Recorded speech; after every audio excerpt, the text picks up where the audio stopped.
کوئی بھی اتنی جلد معاف نہیں کرتا، ماں بھی اتنی جلد اپنی اولاد کو معاف نہیں کرتی جتنی جلد بندوں کو اللہ معاف فرماتا ہے، بلکہ جو صغائر ہیں وہ تو بغیر توبہ کے ہی معاف ہوتے رہتے ہیں۔ فرمایا کہ جب تم وضو کرتے ہو تو اعضائے وضو کے گناہ جھڑ جاتے ہیں وضو سے،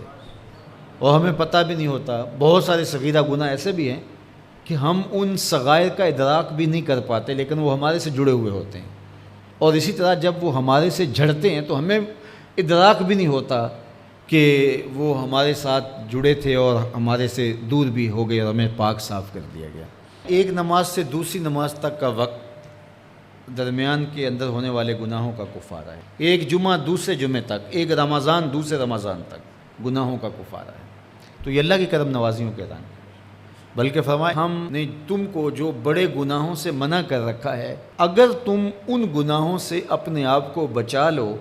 تو ہم اس کے صلے کے اندر تمہارے چھوٹے گناہ ویسے ہی معاف کر دیں۔ ایک تو ہے کہ تم وضو کرو گے تو جھڑیں گے، ایک تو یہ ہے کہ تم کچھ اعمال کرو گے تو اس کی برکت سے یہ گناہ ساتھ جھڑ جائیں گے، لیکن اگر تم بڑے گناہوں سے بچتے رہو گے تو ہم تمہاری اس بات کا اعزاز تمہیں دیتے ہوئے کہ تمہیں اللہ کے حکم کا پاس ہے اور تم بڑے گناہوں سے بچ رہے ہو، اور جو چھوٹے گناہ تم سے سرزد ہو گئے ہم اس بڑے گناہ سے بچنے کی وجہ سے وہ ویسے ہی تمہارے سے ہٹا دیں گے، تمہیں صاف کر دیں گے اس طرح۔ یہ کتنی کرم نوازیاں ہیں۔ اور اگر تم نیکیاں کرتے ہو تو نیکی بھی تمہارے گناہ کو مٹا دیتی ہے۔ اللہ کے محبوب علیہ السلام نے جو 3 وصیتیں کی تھی تو ان میں سے ایک وصیت یہ تھی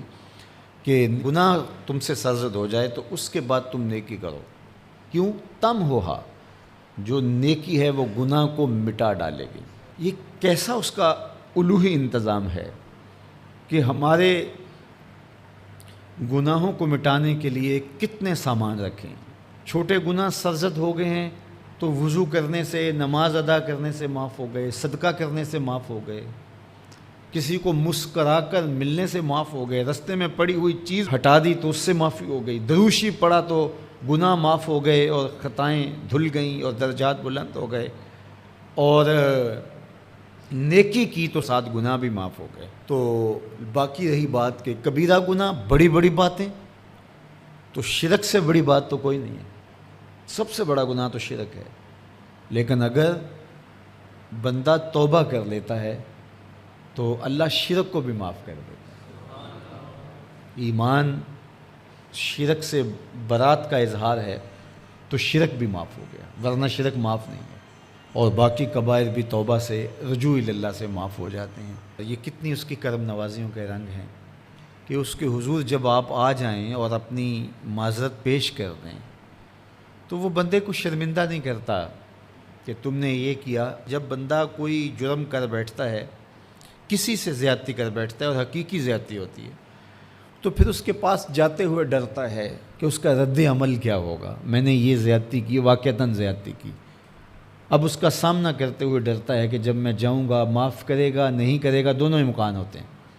پھر معاف کرے گا تو کتنا رگیدے گا، مجھے کتنا احساس دلائے گا، اور اس کے بعد معاف کرے گا تو بندے کے قدم اٹھتے بھی ہیں، اور کئی وسواس اس کے ساتھ جڑے ہوئے ہوتے ہیں کہ معافی ہوگی یا نہیں ہوگی، اور میری تذلیل ہوگی یا میری کیا صورتحال ہوگی، کسی سے بھی معافی مانگتے ہوئے۔ اسی لیے لوگ اڑ جاتے ہیں، بعض اوقات وہ جانتے بوجھتے ہوتے ہیں کہ ہم نے یہ زیادتی کی ہے، اپنے بھائی کا دل دکھایا ہے، حق مارا ہے، زیادتی کی ہے، لیکن وہ اس احساس سے بچنے کے لیے تو پھر آہستہ آہستہ آہستہ آہستہ وہ اس کے عادی ہو جاتے ہیں۔ لیکن آپ اور میں گناہ کرتے ہیں تو گناہ کرنے کے بعد جب خیال پیدا ہوا کہ معافی مانگنی چاہیے، تو جب ہم وضو کر کے قدم اٹھاتے ہیں توبہ کے لیے تو ہمیں کوئی ایسا وسوسہ نہیں ہوتا کہ وہ معاف نہیں کرے گا۔ بلکہ حضرت داتا گنج بخش علی حجویری علیہ رحمہ کشف المعجوب میں ایک بزرگ کا قول نقل کیا کہ جس نے توبہ کی اللہ نے اسے معاف کر دیا۔ تو پھر ایک دوسرے بزرگ کا قول پیش کیا، کہا نہیں ایسا نہیں ہے کہ جس نے توبہ کی اللہ نے اسے معاف کر دیا، بلکہ یہ ہے کہ جس کو اللہ نے معاف کرنا تھا اس کو توبہ کی توفیق دے دی۔ وہ خود کہتا ہے نا کہ توبوا الی اللہ، میری طرف آؤ، رجوع کرو